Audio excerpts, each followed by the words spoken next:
Hello and welcome to another conversation with another industry leader, part of the Free Press Journal's Sustainability Network. We are very privileged to have with us today Prabodha Acharya, who is the Group Chief Sustainability Officer for JSW.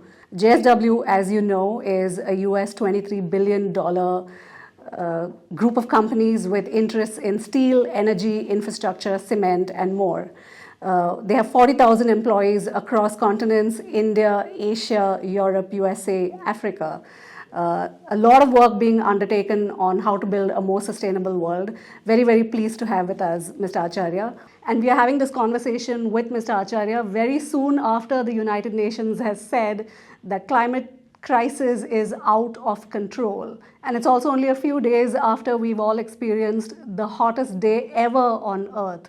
So a great time to be having this conversation with Mr. Acharya. Thank you so much for doing this. Very happy to have you. My pleasure, Kavita. It's always I enjoy talking to people like you who are really concerned to build a sustainable society and society which is livable by the mankind. Thank you very much for choosing me to speak to you today. So let's get right into it. And my first question is going to be about really what we have just heard the United Nations say, the fact that the climate crisis really is out of hand right now. And you are working on building sustainability into business practice for a company, a group of companies that is that is in industries that are one of the most polluting industries, one of the largest contributors to emissions in the world. So whether it is steel, cement, whether it is infrastructure, all of these are going to continue to be high emitting industries for many years. So how do you see your role as building a better world while working in an industry that is a polluting industry? Thank you for asking me that question. You spoke about climate crisis. If you look at as a human society, we are responsible for where we are today to increase the global temperature to meet the needs of our generations and past generations. And these have resulted in the changes, and therefore it is apt to call it as a climate crisis. But look, I'm in a business, right? And you rightly told we are in a business, possibly we are contributing to the emissions more than the other sector.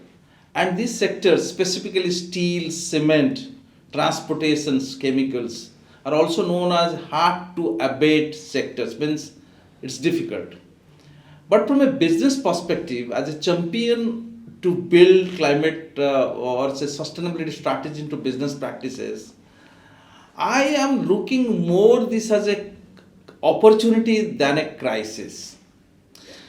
As human society, as business leaders, as anybody who you and me, we love to see the opportunities, get prepared for the risk, and that is how I look at climate crisis. I don't look at it as a crisis.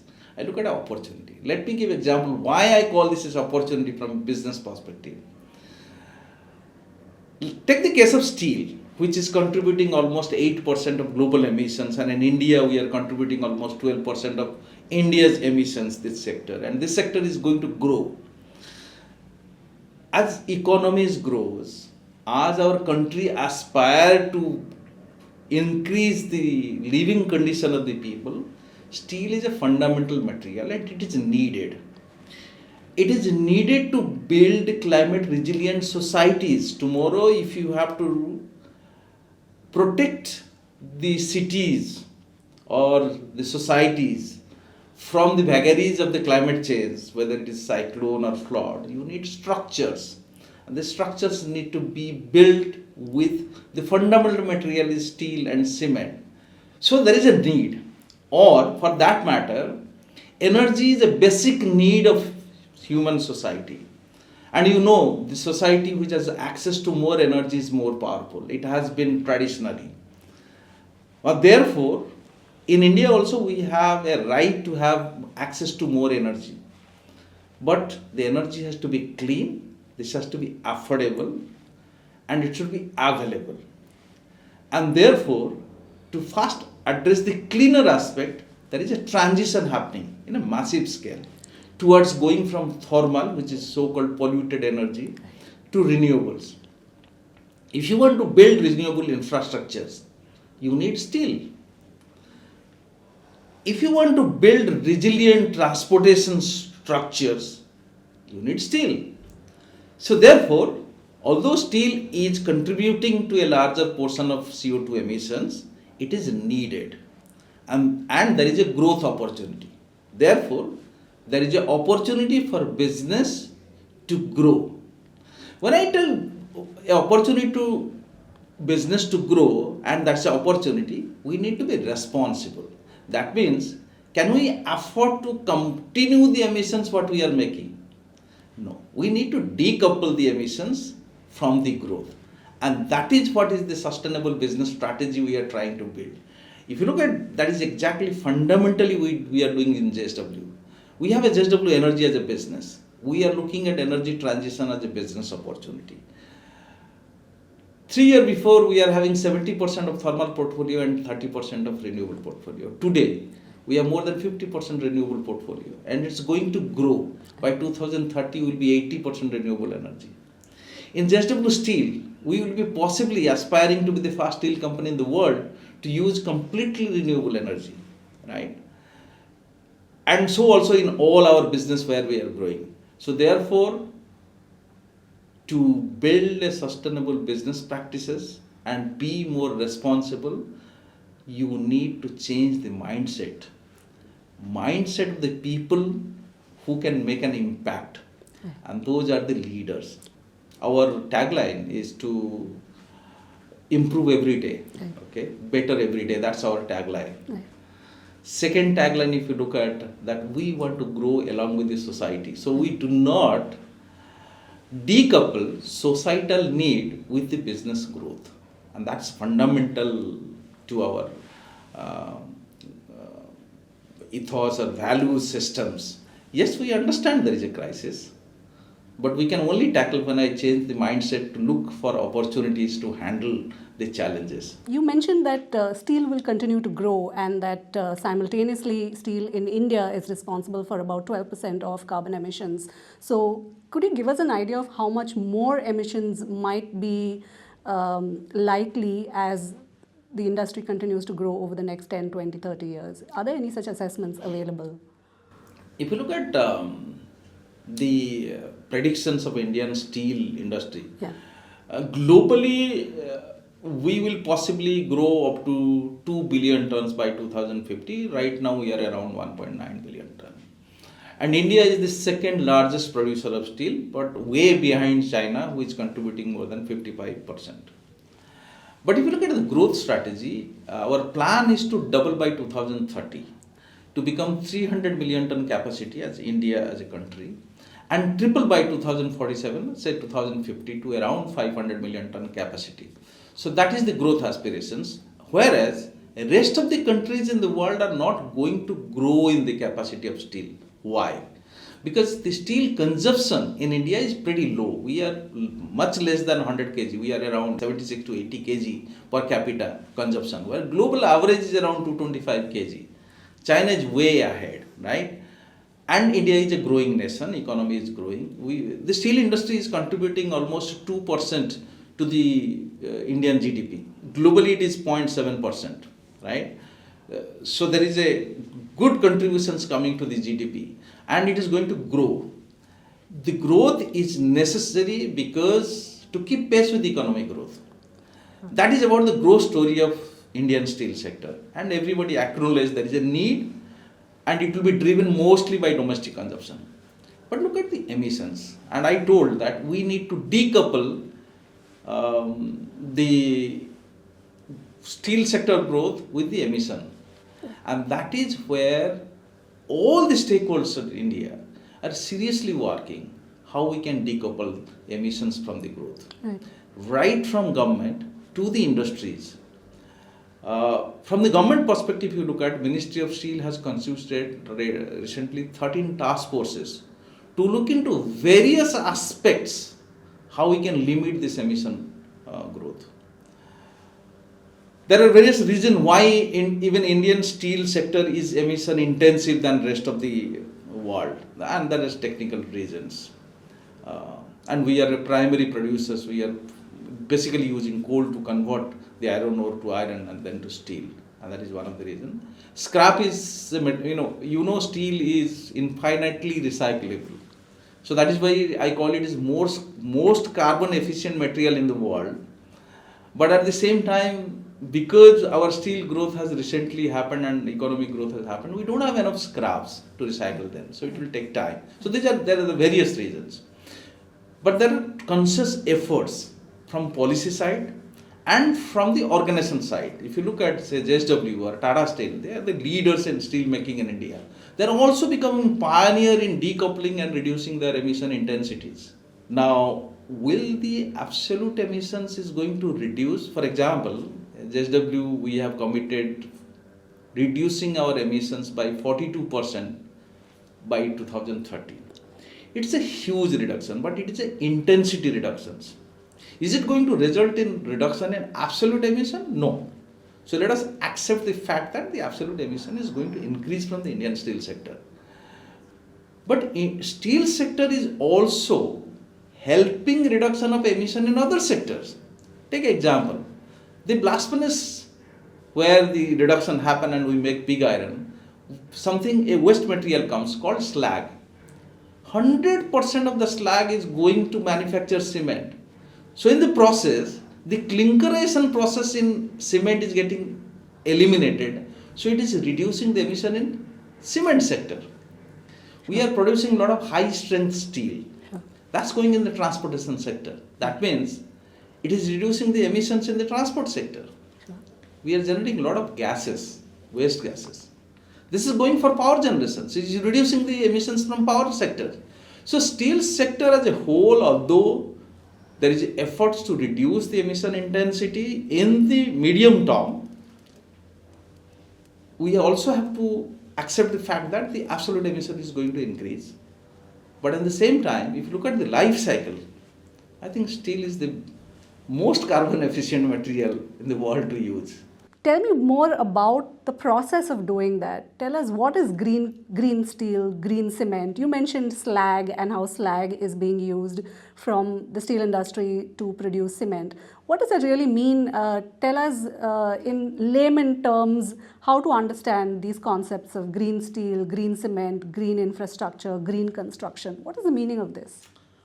That's a very good question you asked, because I often hear people talking about green, and we have to be very careful that we are not greenwashing things, not doing the right things, but branding and labeling this as a green product. And that is where steel comes into picture or cement comes into picture. And many people talk about green steel. Believe me, there is no definition of green steel yet in the world. And there is a recent compilation by WTO. There are more than 28 international standards talking about various ways to label low carbon steel. So for the moment, I would prefer not to call any steel as a green steel. I would prefer to label this as a low carbon steel, or low emission steel will be the right technical word. That means you distinguish between a steel manufactured with a higher pollution level to a steel manufactured with technology that reduces emissions. And therefore, the people or the manufacturers who are taking those initiatives to reduce the emission in their manufacturing process need to be incentivized to do so. Because it always reminds me the Newton's law that if you want to change anything, you need a force, right? So if we want to change the status quo, the business as usual process, we need a force. And that force can be regulations, that force can be financial support initially to make the transition happen. Okay. Because one thing I'm pretty sure, nothing will happen if it is not financially and technically feasible. First, it has to be technically feasible to happen. Right. Then it has to be financially feasible, because somebody must be able to afford. Right. The society must be able to afford. And that is where we must change our mindset to label things as green than to tell, okay, this is different than business as usual. Number two, if I have to lower the emissions of the steel, what are available mechanisms? And that is where I always tell that let us focus now what we can do rather than sell a dream. I'm not a big fan of net zero, and it's way beyond. People tell 2040, 50, 60. I don't know whether I'll live to see that, right? I can always give a commitment, and then you never know what's happening, and that is where I'm not a great believer of net zero. But if it is net zero is backed up by your immediate term, medium term targets, and you demonstrate the progress, then it's a solid plan. And that is where, if you look at in JSW, in all our business, first thing we have decided what we can do in this decade, because we are pretty sure what we can do with our existing assets, existing technologies, and that boils down doing more with less. Efficiency improvement, whether it is energy efficiency improvement, operational efficiency improvement, process efficiency improvement, material efficiency improvement, everywhere you have to do more out of less, which is, I found, a fundamental basic thought of Indian thought. We do more out of less. So focus on that. That should be the basic. Second thing, which is possible and effective, we know energy transition is happening, it is cheaper, right? And that is where we are focusing on renewable energy. In JSW Steel, by 2030, we are estimating we require almost 10 gigawatt of installation of RE. And that is where I told we aspire to be the first steel company in the world to run with renewable energy. And that's a huge. If you compare entire, if I believe Southeast Asia has a target of 7 gigawatt of renewable energy, and we are talking about 10 gigawatt in our steel. So are you going to be converting entirely to renewable energy for steel production? Yes, on the electrical energy need. Because in steel production you need two basic materials, electrical energy, thermal energy. And thermal energy come from coking coal, where that used as a reductant, and that's why it is called hard to abate. Because the process which iron is made is through reduction process. That's a different aspect. But I was telling what are the levers we have, and that is where we are focusing on 2030. Third things, can I use less coking coal to produce more steel?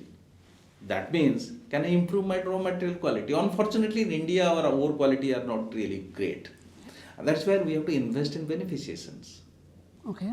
The fourth lever, can I adopt a circular economy and circular value chain to carbon itself? That means the carbon which is getting emitted, can I again use as a reductant? And that's the project we are working. Now come to the low carbon cement, and that is where we are fortunate. The reason, because when we are making steel, we are making a lot of slag, which was used to be waste product, and it was lying idle. I remember when I started my career in steel industry 30 years before, I used to see hills around steel plants, and those hills were all slags, waste products. Then we thought, why don't we convert the slag to cement? So that means in the cement making you need something called clinker, where calcium carbonate is reduced to calcium oxide, and in the process you emit CO2. Yeah. Now the process is eliminated. We straight away take the slag, grind it, use little bit of clinker and make it cement. And we are a pioneer. I don't know whether you know, JSW Cement's carbon footprint is the lowest in the world among all the cement companies. But is this cement competitive in the market? Absolutely. Otherwise people will not purchase. So what stops other companies that are making cement from They are adopting. But look at the quantity required and quantity available slag. So that's what I told. When steel industry grows, simultaneously cement industry grows, there is a symbiosis. The slag should be more used for cement making, and therefore cement industry is going to reduce their emissions. But there are a lot of other initiatives the cement industry is taking. For example, the fuels, which is primarily being made by coal, they are using alternative fuels, biomass, municipality waste, all these are getting used. Plastics, they are getting used. So that is also reducing emission. So what I am telling, in the immediate term, let us target in the next 8 years, by this decade, we should focus what we can do with the existing technology, with the existing assets. Then we should also plan next what we are going to achieve after 2030. That's where we must talk about the disruptive technology. the upcoming technology, which we know technically it is possible, but right now financially it's not feasible. It's going to be financially feasible once. And that is the role of transition financing, I always tell.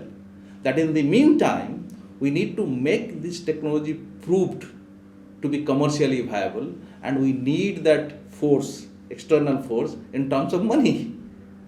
What is this technology you're referring to that will be Two disruptive? things which are gaining very important role in both cement and steel industries. One is use of green hydrogen, right? The cost of green hydrogen is not competitive as on date with coal, right? Therefore, people are not. But it's technically feasible. Second is carbon capture, and then use or store it. We have 100 ton per day carbon capture utilization project running, but we need big projects. Right. We need big storage. Right. And to make it happen initially, you need that initial funding, because no company, no investor is going to put a money in a loss-making unit, right? Right. You and me are not going to put money where we know that it's not going to give a return. Right. So therefore, to how we make it viable, Right. and that is where public funding or transition financing is essential. Right. Unfortunately, that's not flowing as it was agreed in all the COPs that 100 billion per annum will be made available by the countries who are responsible where we stand today at 1.1 degree centigrade. But it's not happening, unfortunately. And that must happen. Mr. Acharya, tell us a little bit about what are the targets that you have set as a group of companies. I know you mentioned that renewable energy is a major target for you by 2030, achieving greater use of renewable energy. But what about other aspects of your targets? For example, do you have specific targets on wastewater reduction or waste reduction or recycling? Do you have specific targets on emissions, air pollution, on use of fresh water, use of other resources? What are your targets like, and what are the kinds of achievement levels that you're able to report now? Focus has been to set a target for 2030 and then have a big aspiration for 2050. To start with, if you look at in steel, I told 42% carbon reduction by 2030. Net zero in JSW quoted by 2030 is a very ambitious target we have kept for ourselves in the quoted business, because that's a subsidiary for JSW Steel. Similarly, all our operations are zero liquid discharge. We want to maintain that. We have specific target to reduce our water consumption in all our operations. We have specific targets towards circularity. Our objective is to use 100% of all the material which is coming out of operation. We don't call it waste. It's byproduct or co-product, right? 100% we want to use. Nothing goes, anything comes inside the factory converted to a value, whether it is a product or it is a slag or it is something else, gas, or it's a chemicals, everything must be utilized. We are having a high level of utilization right now, more than 98%, around 96-97% utilization. We have also specific target to reduce the generation itself. That means become more efficient operations to reduce. We have specific target to improve the environmental quality of the area where we are working in terms of reducing emissions, dust emissions, SOx emissions, NOx emissions. We have another ambitious target because often when we talk about climate change or sustainability, we get carried away with the climate change, right? We don't focus much on biodiversity. Right. Believe me, the rate at which the biodiversity loss is happening is more significant than anything else. Right. And that's why we have a target to achieve no net loss in all our operating sites by 2030. Similar targets we have kept for JSW Energy, for JSW Cement, for all our businesses. Our operational manager at factory level review the performance of some of the key parameters like water, CO2, energy on a daily basis. We have 30% KRA, key result area or KPIs of our all top management linked to sustainability targets. Right? So, what we have done is that institutionalize sustainability KPIs in the business process itself, so that it is not seen as a separate add-on things. It is part of the process of running the business now. And that is why it is moving. Otherwise, you can't move it.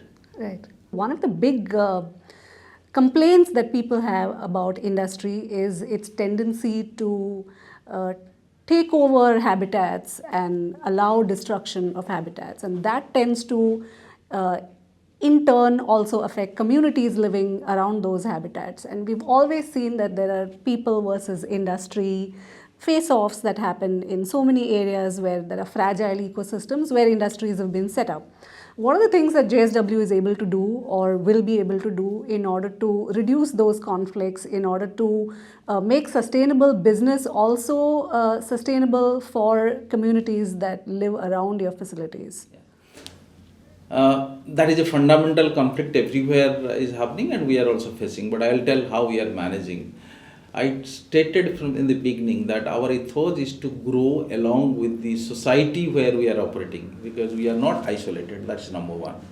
Number two, if you look at our businesses, we are heavily dependent on nature. We use all natural resources, whether it is water, whether it is air, whether it is mined out material, everywhere. We depend on nature. Nature doesn't depend on us. So therefore, it is in our interest to take care of the nature, because if we don't take care of the nature, say for example, water is such a scarce resource. If we don't take care of the water in the area we are operating, tomorrow we will not be able to operate. Because when there is a conflict, the priority will go to the society to get the water fast. And I have seen in my career industries being closed down for months in summer because of non-availability of water. So we take it very seriously. So what I wanted to say, preservation of nature and enriching of the nature is a first priority of the business, which we have realized. Because that's a stakeholder which doesn't have a voice. People can raise their voice, but environment doesn't raise their voice. The other aspect which you talked about, the conflict, happens when you specifically start a new industrial processes. It is not much when you operate a industrial operations. For example, if you look at in Vijayanagar, where we have all kind of assets from JSW perspective, we have demonstrated our responsible business practices. Therefore, we have a trust from the stakeholder that we are doing much better for the society than doing harm. So there we don't have that much of conflict, because it's over a period of time we have gained that conflict. But when we start a new, specifically if you talk about, we are planning a project in Paradip, right? And that has a history of conflict before we took over the land. Right. But now we are taking people to our operation and showing them, please come and see how the land was, how we have converted, what damage we have done or what betterment we have done. People are coming, visiting, seeing them, they are getting convinced. Is this near that Dinkia? Yes. Right? Why I raise this issue, because it is everywhere. So we also face this problem. Right. But question is that if I demonstrate that we have done it, and we will be doing, and we are doing more than what is mandated by government. Yes, when an industry starts its operation, if you are not true to yourself, you will find the conflict spiraling out. Sure. But if you are true to your commitments and you have demonstrated, you will have a better acceptance by the society. Sure. Tell me about collaborations that industry needs for achieving various sustainability targets. Are other players able to help build synergy with the works that one company is doing? You are integrating sustainability practice into your business operations. Are you able to share best practices learned? Are there learnings happening from perhaps smaller players in the industry? What does that situation look like? Any business and any industry to become successful, I don't use the word sustainable. It's basically being successful. And how do you measure success? It defines your sustainability. Cannot be successful unless you collaborate. So therefore, collaboration is very vital to the growth and sustenance of your business practices. We are working with all technology suppliers, and we are proactively working with them for the future solutions. When it's come to society, I think I have given enough examples. When it comes to collaborating with competitors or people operating in the same ecosystem, and that's a tricky situation. But that's where we are open. I'll give an example. Recently, there is an environmental committee meeting for the world steel they wanted to have in a site. And we invited everybody in the world, come and see what we are doing. We are open. Why we did that? It's not that we wanted to show what good things we are doing. We also wanted to learn from them and improve. So therefore, and specifically in steel industry, whether it is India or it is worldwide, I see a lot of collaboration happening. Like we have a Indian Steel Associations where all the integrated steel players are members. We openly discuss issues because the issues are common. Yeah. So we need to collaborate with each other. We need to learn from each other. Yeah. So we are open. Yeah. So and when it's and the next collaboration with the different sectors, because you cannot only collaborate with the same competing space. And I told example of cement, how we are collaborating, decarbonizing them. Yeah. Energy. Yeah. We are depending on energy, plus we are supplying gases for them to generate energy. Right? Another example of collaboration I'll tell. Plastic pollution is equally a big problem for human society or the environment. Yes. Steel industry per se don't use much of plastics, but we feel a responsibility to clean up. And we started using plastic waste in our operations, like we have started injecting into electrical furnace. Now we started using in the coke ovens. We have done a pilot to inject in the blast furnace itself. So we're trying to solve a societal problem in our operation as well. So that's also a good collaborations happening. Moving away, sort of a wider angle look at the issues that we are discussing, away from steel and cement. When I met you last, we were discussing 1.5 degrees. Tell me, is it dead? Is the hope of 1.5 now dead? What is it that we are leaving behind? What is the hope that we are leaving behind for the next generation? Why is it important? Why it is important? Important because when you move beyond 2 degree, you as a society we enter to a situations where things will go beyond the control. And I believe 1.5 degree is a safe zone to be, and we can manage the associated risk because of the climate change, and that's why it's focusing on 1.5 degree. That's the importance. Otherwise, you could see the impacts happening. We are almost 1.1 degree, and we see how the intense rainfall, the droughts, the heat waves, all have started increasing. I have an interesting graph I'll show you sometime, that when you shift the mean towards 1 degree centigrade, the frequency of these events happening will change much faster, and therefore it will affect to the quality of people living like you and me. And that is why it is important to limit the shift to a reasonable degree of change, because we know that we can't take it back to 0 degree. So if we can achieve 1.5 degrees, still the severity what we are experiencing will little change, but we can manage as a society. Now, will you be able to achieve? Where we stand? I told we are standing almost more than 1 degree now. With all the commitments by the countries, if we sum up the NDC, we are nowhere in 1.5 degree. What's my assessment? I don't think 1.5 degree is reachable with our existing commitments and what's happening. Because if you want to predict the future, I need to look back what has happened and what is happening. The trend is not encouraging. So therefore my appeal will be to everybody to increase their aspirations and demonstrate their commitment through actions. Action is needed. Business is taking a lead everywhere worldwide, if you see, and they should. But then we need a lot of actions and increase in the commitment from government sides also, from country sides also, over society side also. Otherwise, we all will be affected, and specifically those who are marginalized, they are going to get affected much.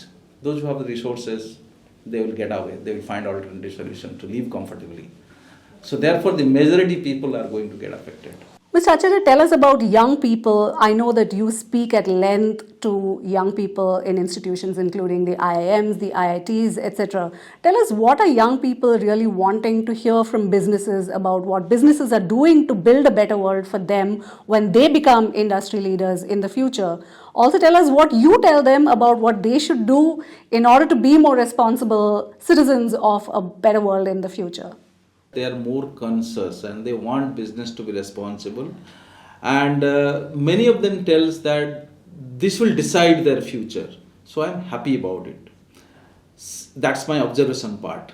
The second part, my belief is that the next generation is smarter than our generation. Even when a cell divides, it becomes smarter.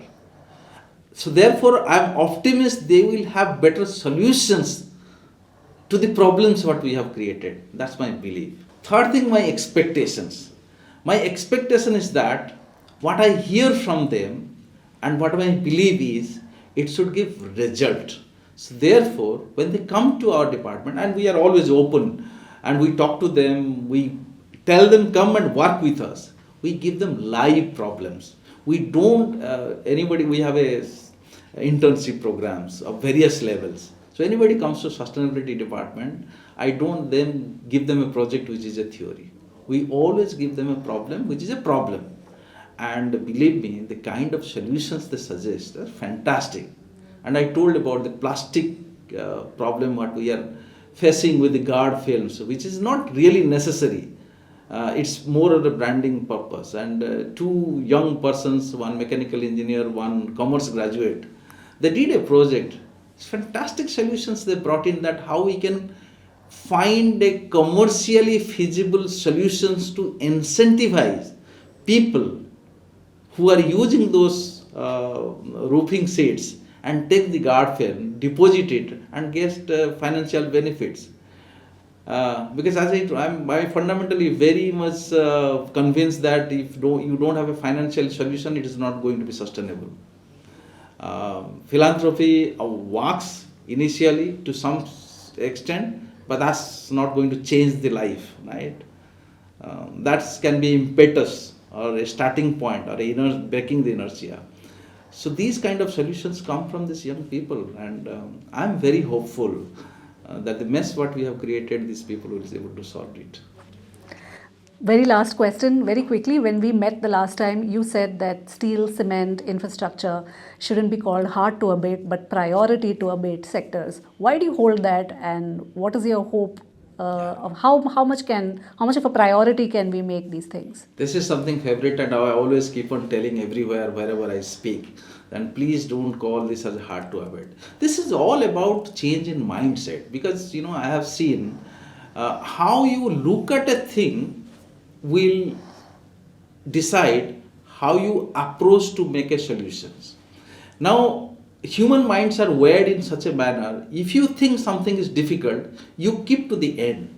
Even as a student, while addressing exam paper, we always attempt the easier questions. We keep the hard questions to the left. I don't want people to think this is a harder problem and keep it to the last and don't find a solution. So therefore, it is to be priority to abate or possible to abate. So the mindset thinking has to be changed. And I challenge this to those people who have coined this word also.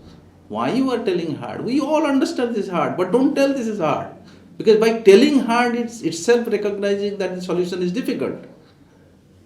So all about mindset change. And that's what even when we are driving sustainability within JSW, we have engaged one project called SEED, Sustainable Energy, Environment and Decarbonization. It's all about changing the mindset of the people of all levels working and making those incremental changes which can give a good effect. And I have seen that happening last year. We got a tremendous benefit in reductions of emissions in our steel plant where we run the SEED. This has happened because of small incremental changes. kg level changes has given me ton level changes. बोलते हैं ना, बूंद बूंद पानी में सागर बनता है. So that's what we believe, and that is only possible when we change the way we look at a problem. This was an absolutely inspiring conversation with Mr. Acharya. Thank you so very much for giving us your time. And with that, I bring this to a close, and do join us for more sustainability conversations and more people who will tell us how kg kg se ocean banta hai ya kg kg se ton banta hai. Thank you so much.